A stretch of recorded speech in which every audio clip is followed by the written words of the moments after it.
الحمد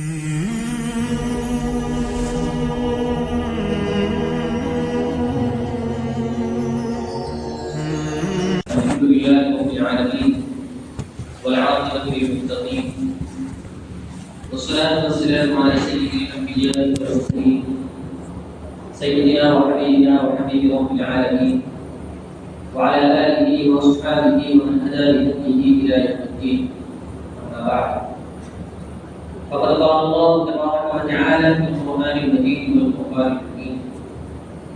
أعوذ بالله من الشيطان الرجيم، بسم الله الرحمن الرحيم. وما أرسلنا من قبلك من رسول إلا نوحي إليه أنه لا إله إلا أنا فاعبدون. وقال النبي صلى الله عليه وسلم: من قال لا إله إلا الله نبعث يوما في دهره يصيبه قبل ذلك ما أصابه، أو كما قال عليه الصلاة والسلام.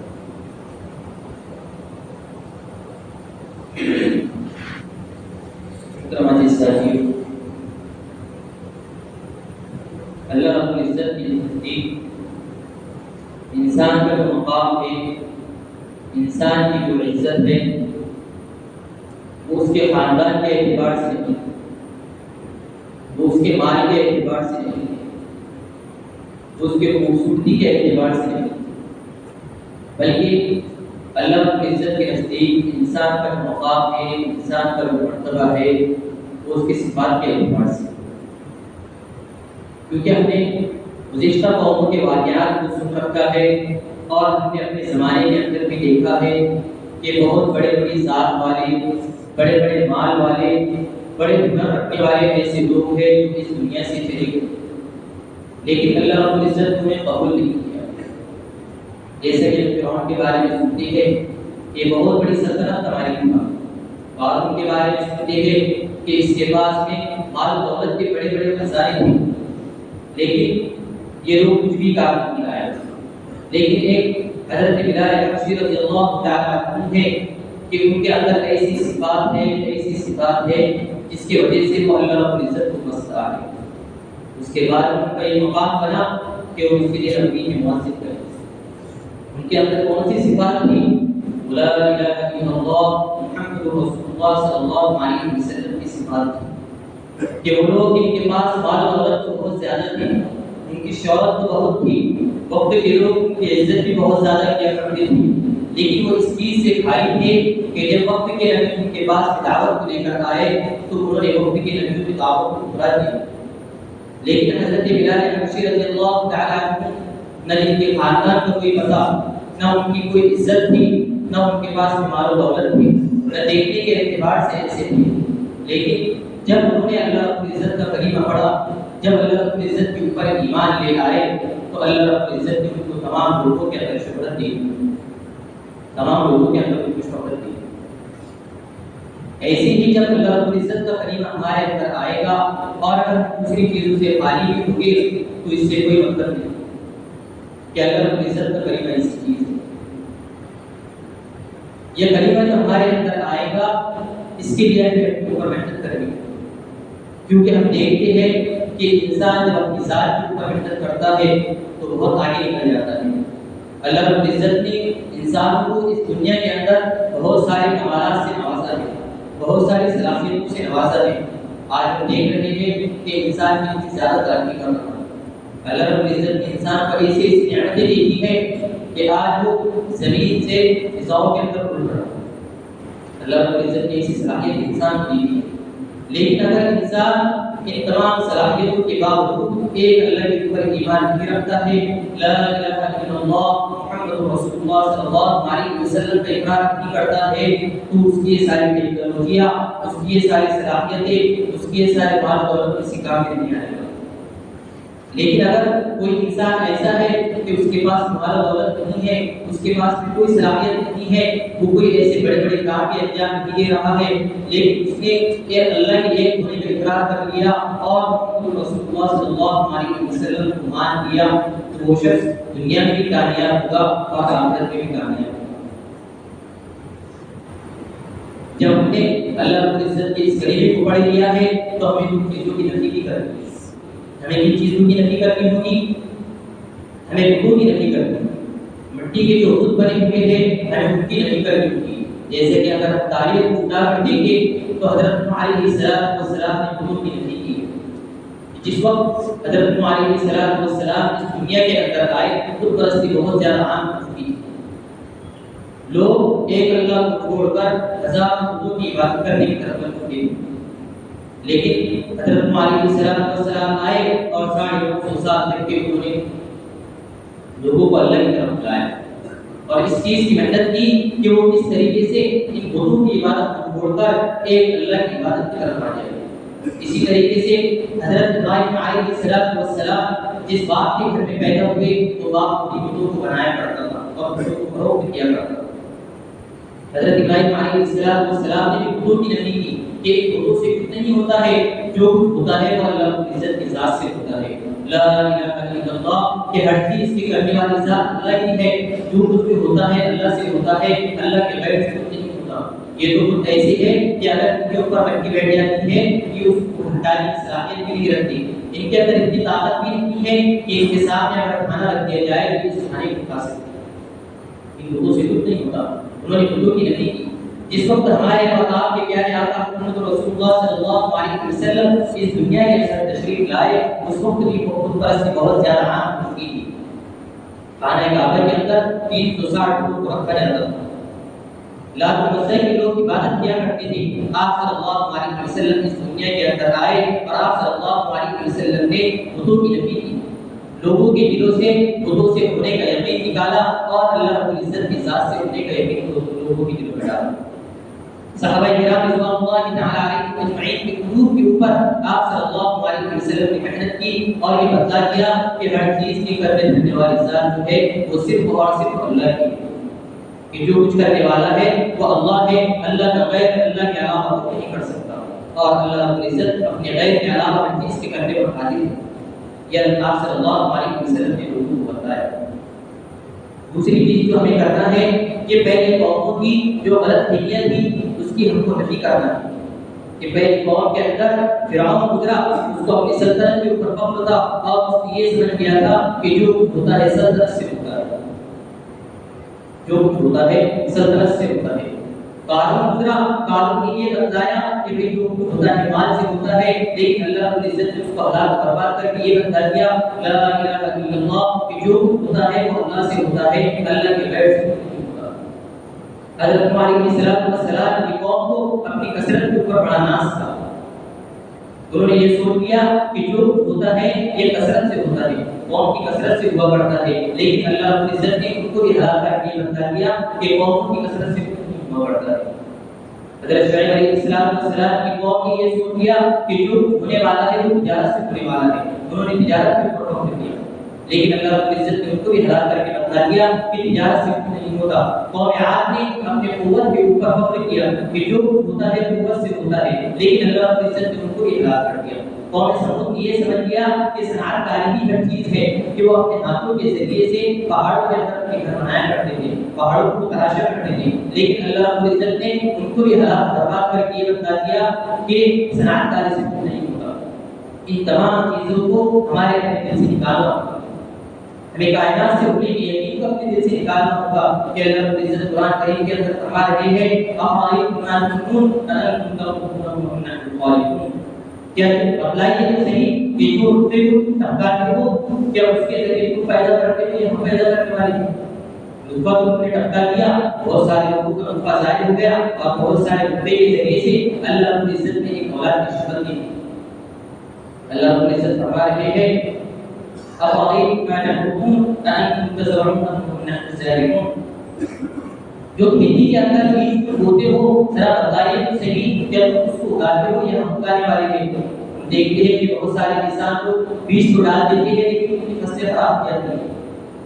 ان کی فصلیں کارآمد نہیں ہوتی ہے, ان کی فصلیں ان کو فائدہ نہیں دیتی ہے جب تک کہ اللہ رب العزت اس بیج کے ذریعے سے فصل بنا ہوگا. تو اللہ رب العزت بتا رہے ہیں کہ بیج تو تم نے ڈال دیا لیکن بیج کے ذریعے سے غلہ اگانے والے, بیج کے ذریعے سے اناج اگانے والے, بیج کے ذریعے سے تم کو روزی روٹی دینے والے یہ ہم ہیں, یہ تم نہیں کر سکتے. کہ اللہ رب العزت کائنات کی فکر میں بتا رہے ہیں، تو ہمیں بھی کائنات کی فکر کرنا ہے کہ کائنات سے کچھ نہیں ہوتا، یہ کائنات کے اندر جتنی چیزیں ہیں سے کچھ نہیں ہوتا، جو ہوتا ہے وہ اللہ رب العزت سے ہوتا ہے۔ صحابہ کرام رضوان اللہ تعالی علیہم اجمعین کے اندر یہ چیز بیٹھی ہوئی تھی۔ اس وقت حضرت ابو بکر رضی اللہ تعالی عنہ اسلام کے اندر داخل ہوئی تو آپ صلی اللہ علیہ وسلم نے ان کو کہا کہ ابھی اس دین کا غلبہ نہیں ہوا ہے، لہذا آپ اپنے گاؤں پر چلے جائیے، آپ اپنی جگہ پر چلے جائیے، آپ اپنے قبیلے میں جائیے اور وہاں پر جا کے لوگوں کے اندر فتنہ کیجیے۔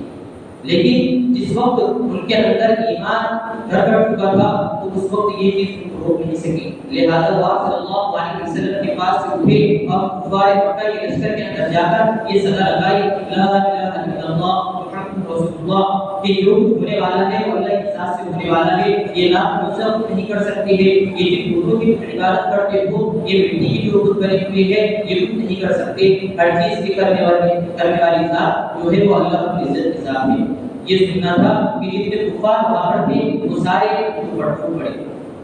حضرت عباس رضی اللہ تعالیٰ عنہ نے ان کو بچایا اور کہا کہ تمہیں اس بات کا ڈر نہیں ہے کہ جس قبیلے سے یہ شخص تعلق رکھتا ہے، جس قبیلے سے یہ شخص آیا ہے، غفار قبیلے سے، یہ تمہاری تجارت کے درمیان پڑتا ہے، یہ ملک شام کے راستے میں پڑتا ہے، اگر آج تم نے اس کو مارا تو کل تمہاری تجارت کے راستے پر ہو جائے گا،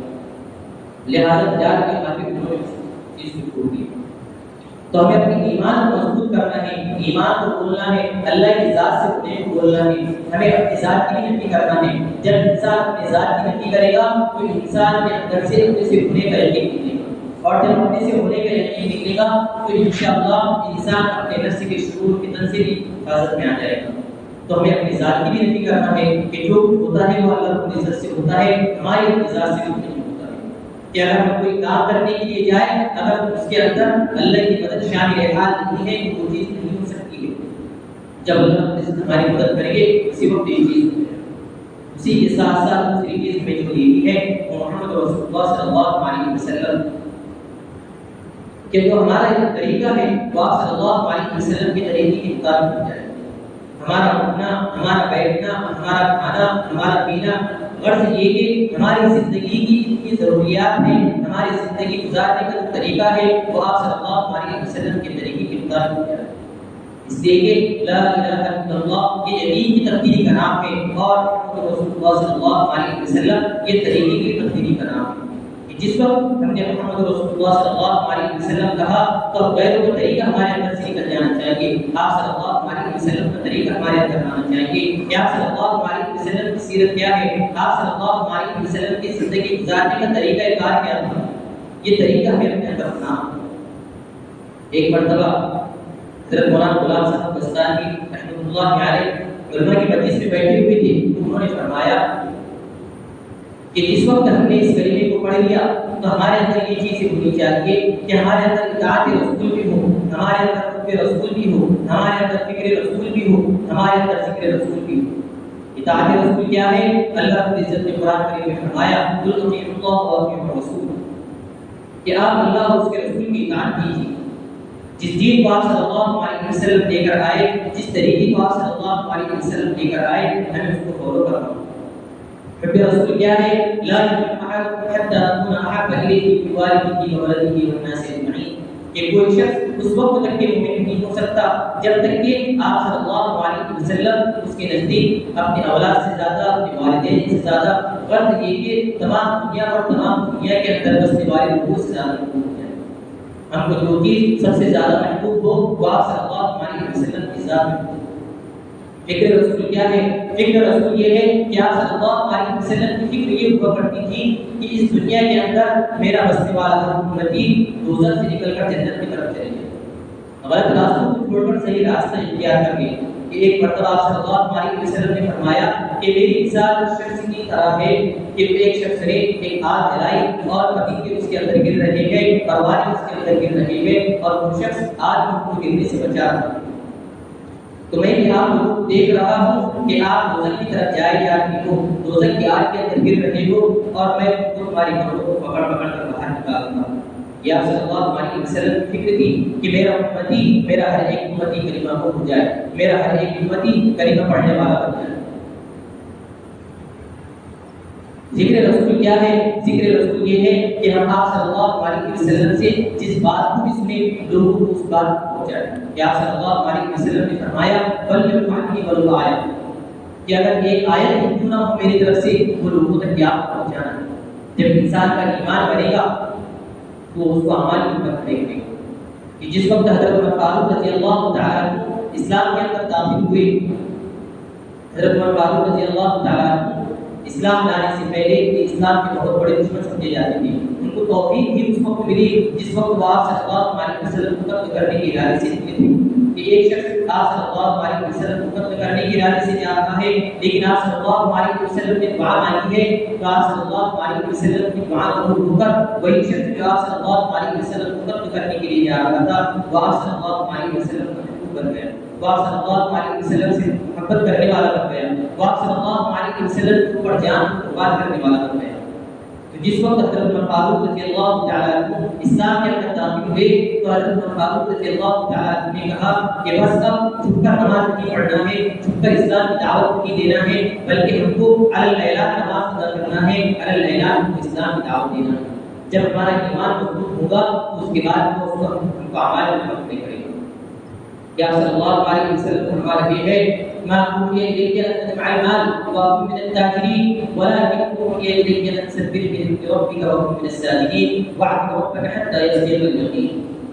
کہ اللہ رب العزت نے میرے طرف اس بات کی وحی نہیں کی کہ میں مال کو جمع کروں اور تاجر ہونے سے بچ جاؤں، بلکہ اللہ رب العزت نے میری طرف اس بات کی وحی کی کہ میں اللہ رب العزت کی بات بیان کروں، اللہ رب العزت کی میں تسبیح بیان کروں، اللہ رب العزت کے لیے میں نماز پڑھوں، یہاں تک کہ مجھے موت آ جائے. اللہ رب العزت قرآن کریم کے اندر فرماتی ہے ان الصلاۃ تنہی عن الفحشاء والمنکر، کہ یقیناً نماز جو ہے وہ تم کو بے حیائی کے کاموں سے روکتی ہے. لیکن آج ہم دیکھ رہے ہیں کہ ہم نماز ادا کر رہے ہیں لیکن ہماری نماز کو بے حیائی سے نہیں روکتی، کیونکہ ہماری نماز ویسی نماز نہیں ہے جیسی نماز کو بے حیائی سے روکتی ہے. ہماری نماز کے اندر جان نہیں ہے، ہمیں اپنی نماز کے اندر جان پیدا کرنا ہے. کہ صحابہ کرام رضوان اللہ تعالی علیہم اجمعین نے اپنی نمازوں کے اندر، اپنی عبادتوں کے اندر ایسی جان پیدا کی تھی، ایسی جان پیدا کی تھی کہ جب بھی انہیں کوئی مسئلہ حل کرنا ہوتا تو وہ لوگوں کی طرف نہیں جاتے، وہ لوگوں کے سامنے ہاتھ نہیں پھیلاتے، وہ اسباب کو اختیار نہیں کرتے، بلکہ وہ مسجد کے اندر جا کے 2 رکعت نماز ادا کر کے اللہ رب العزت کے سامنے اپنے مسائل کو رکھ کے اور اللہ رب العزت کے سامنے جب اپنے مسائل کو رکھ کے ان کی نماز کے اندر جان پیدا ہوئی تھی، اس کے بعد اللہ رب العزت ان کے مسائل نماز کے ذریعے سے نماز کے ذریعے سے ان کے مسائل کو اللہ رب العزت نے حل کیا، کیونکہ ان کی نماز ان کی دمدار تھی، ان کی نماز کے اندر ان کی طاقت تھی. آج ہماری نمازیں ایسی نہیں ہیں، آج ہماری نمازیں ایسی نہیں ہیں، ہماری مساجد آج نمازوں سے خالی پڑی ہوئی ہیں. پھر ہم شکایت کرتے ہیں کہ اللہ رب العزت ہمارے اوپر حالت کار ہے. تو ہمیں اپنی نمازوں کے اندر جان پیدا کرنی ہوگی. ہماری نمازوں کے اندر جو جان پیدا ہوگی وہ علم کے ذریعے سے پیدا ہوگی. کہ ہمیں اس چیز کا پتہ ہونا چاہیے کہ جو نماز ہم ادا کر رہے ہیں وہ نماز کس چیز کا تقاضا کرتی ہے. کیا اس نماز کے اندر ہمارا دھیان اللہ رب العزت کی طرف ہے؟ کہ نماز کے اندر جو ذکر اذکار کر رہے ہیں، جو چیزیں پڑھنے کی ہے، ان چیزوں کو ہم اللہ رب العزت کے استحضار کے ذریعے سے ادا کر رہے ہیں. ہمیں نماز کے مسائل کا پتہ نہیں ہے تو ہماری نماز کی درست نہیں. تو ہمیں نماز کے مسائل کا علم ہونا، نماز کا مسائل کا علم سے لے کے ہمیں علماء کی صحبت کو اختیار کرنا ہوگا، کیونکہ ہم جن لوگوں کی صحبت کو اختیار کریں گے، ہم جیسے لوگوں کی صحبت کو اختیار کریں گے ویسے لوگوں کی صحبت کا اثر ہمارے اوپر پڑے گا. کیا صلی اللہ علیہ وسلم نے فرمایا جعل قرۃ عینی فی الصلاۃ، کہ میری نماز کی حدت جو رکھی گئی ہے وہ نماز کے اندر رکھی گئی ہے. کیا صلی اللہ علیہ وسلم کو جب بھی ایسا اندیشہ ہوتا کہ بھئی آنے والی ہے، وفات آنے والا ہے، تو آپ صلی اللہ علیہ وسلم کو نماز کی طرف کر لیا کرتے. تو ہمیں نماز کا علم حاصل کرنا ہوگا. جب تک کہ صحیح ہماری نماز صحیح نہیں ہوگی، ہماری نماز کے اندر جان پیدا نہیں ہوگی، تو اس وقت تک ہم اللہ رب العزت سے لینے والے نہیں بن سکتے. ہمیں اپنے نماز کے مسائل کو صحیح کرنا ہوگا.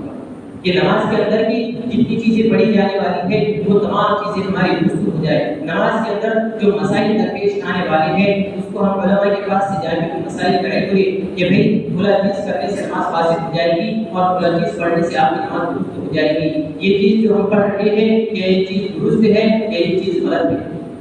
جب ہم نماز پڑھ رہے ہیں تو شروع نماز سے لے کر آخر نماز تک کے ہمیں اللہ رب العزت کا استحضار نصیب ہو.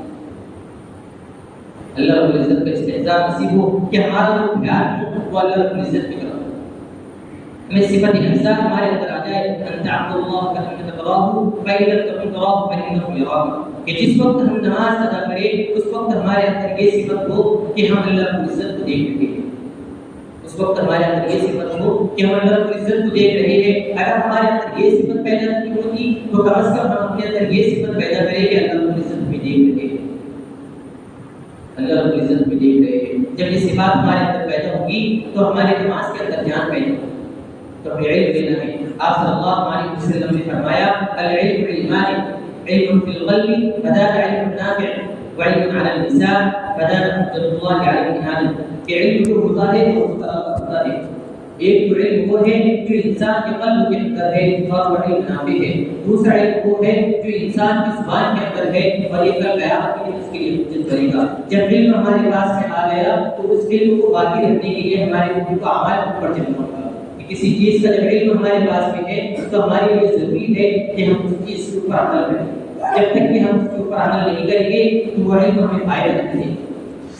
جب وہ علم ہمارے دل کے اندر ہوگا تو ہم اس کے اوپر عمل کریں گے، وہ علم ہم کو فائدہ دے گا، کیونکہ علم تو شیطان کے پاس بھی تھا لیکن وہ علم نافع نہیں تھا، وہ علم حساب تھا۔ اسی لیے دعا بتائی ہے اللہم انی اسألک علما نافعا، کہ ہمیں اللہ رب العزت سے علم نافع کی دعا کرنی چاہیے اور علم حساب سے پناہ مانگنی چاہیے کہ انسان کے پاس میں جب علم آتا ہے تو اس کو سیدھی راہ پہ نکلا سکتا ہے اور بری راہ پہ نکلا سکتا ہے۔ کہ ہم دیکھتے ہیں کہ بہت سارے دوسرے افراد ہیں ان کے پاس معلومات بہت زیادہ ہے لیکن وہ اللہ کے ایمان سے خالی ہے، وہ اللہ کے کلمے سے خالی ہے۔ وہ لوگ علم کو حاصل کر رہے ہیں اور علم اسی وجہ سے حاصل کر رہے ہیں تاکہ ہم یہ علم حاصل کر کے اسلام کے اندر سے برائی کو نکالے، اسلام کے اندر جو بری چیزیں ہیں اس کو دیکھ کے اس کو ٹارگیٹ کر کے ہم اسلام کے اوپر ایک اتر جائیں کہ اسلام کے اندر ہوئی ہوئی۔ تو جس وقت ہم اس علم کو حاصل کریں اس وقت ہماری نیت، جب انسان کے پاس یہ ساری چیزیں آ گئی تو اب انسان اپنے بھائی کے حقوق کو صحیح طریقے سے ادا کرنے والا بن جائے۔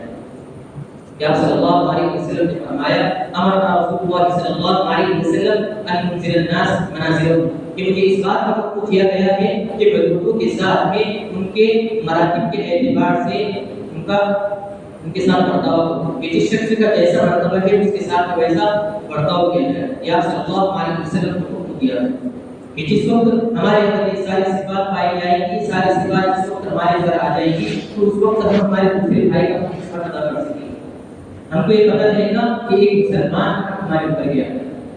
ہم کو ایک مسلمان کے ساتھ کس طریقے سے پیش آنا چاہیے۔ یا صلی اللہ علیہ وسلم فرما رہے ہیں من لم يرحم صغیرنا ولم يغفر کبیرنا فلیس منا، کہ جو شخص ہمارے بڑوں کے اوپر رحم نہ کرے، جو شخص ہمارے بڑوں کا اکرام نہ کرے وہ ہم میں سے نہیں۔ تو جب یہ ساری چیزیں ہمارے پاس میں آئیں گی تو ہم ہمارے چھوٹوں کے اوپر رحم کریں گے، ہم ہمارے چھوٹوں کے اوپر شفقت کریں گے اور ہم ہمارے بڑوں کا احترام کریں گے۔ ہم آپس میں ایک دوسرے کے ساتھ مطلب پیشانی کے ساتھ آئیں گے، ہم اپنے ایسے اخلاق بتائیں گے کہ جس کے ذریعے سے غیر قوم متاثر ہوگی۔ کہ اگر ہم آپ صلی اللہ علیہ وسلم کے اخلاق کو اپنی زندگی کے اندر لے کر آئے کہ جس طریقے سے آپ صلی اللہ علیہ وسلم کے اخلاق ہے کہ نبوت ملنے سے پہلے آپ صلی اللہ علیہ وسلم کو صادق میں کہا جاتا تھا۔ آپ صلی اللہ علیہ وسلم کے پاس کے لوگ امانتیں رکھا کرتے تھے۔ یا صلی اللہ علیہ وسلم کے اخلاق ہے کہ آپ صلی اللہ علیہ وسلم کے اوپر ایمان نہیں رکھتے، اللہ کے اوپر ایمان نہیں رکھتے، لیکن انہوں نے آپ صلی اللہ علیہ وسلم کے اخلاق کو دیکھا کہ آپ صلی اللہ علیہ وسلم کے اخلاق کیسے ہیں، آپ صلی اللہ علیہ وسلم کے اخلاق کیسے ہیں۔ اس کے بعد میں آپ صلی اللہ علیہ وسلم کے اوپر بھروسہ ہوا کہ وہ اپنی امانتیں آپ صلی اللہ علیہ وسلم کے پاس رکھا کرتے ہیں۔ یہ جو تمام چیزیں ہم کو کرنی ہے یہ خالص میں اللہ کی عزت کے لیے اللہ ہی نہیں کرتے۔ کیا صلی اللہ علیہ وسلم فرما رہے ہیں ان اللہ لا ينظر الى صوركم واموالكم ولكن ينظر الى قلوبكم واعمالكم، کہ اللہ رب العزت تمہارے صورتوں کی طرف اور تمہارے اعمال کی طرف نہیں دیکھتے بلکہ اللہ رب العزت تو تمہارے قلوب کی طرف دیکھتے ہیں اور تمہارے اعمال کی طرف دیکھتے ہیں کہ جو بھی تم عمل کر رہے ہو یہ کس کے لیے کر رہے ہو، یہ ریاکاری کے لیے کر رہے ہو یا خالص اللہ رب العزت کی طرف کر رہے ہو۔ آپ صلی اللہ علیہ وسلم فرماتے ہیں انما یبعث الناس علی نیتہم، کہ کل قیامت کے دن لوگوں کو اپنی نیت کے مطابق اٹھایا جائے گا کہ کس شخص کی نیت کیسی تھی، انہوں نے جو کام کیا تھا وہ ریاکاری کے لیے کیا تھا کہ اللہ رب العزت کی اطاعت اور برداری کے لیے کیا تھا، جو خالص اللہ رب العزت کے لیے کیا تھا کہ جب بھی ہم کوئی کام کریں وہ خالص اللہ کے لیے کریں، کیونکہ کام تو ہم کو کرنا ہی ہے، یہ دنیا کی شہرت کمانے کے لیے سمجھا جاتا ہے،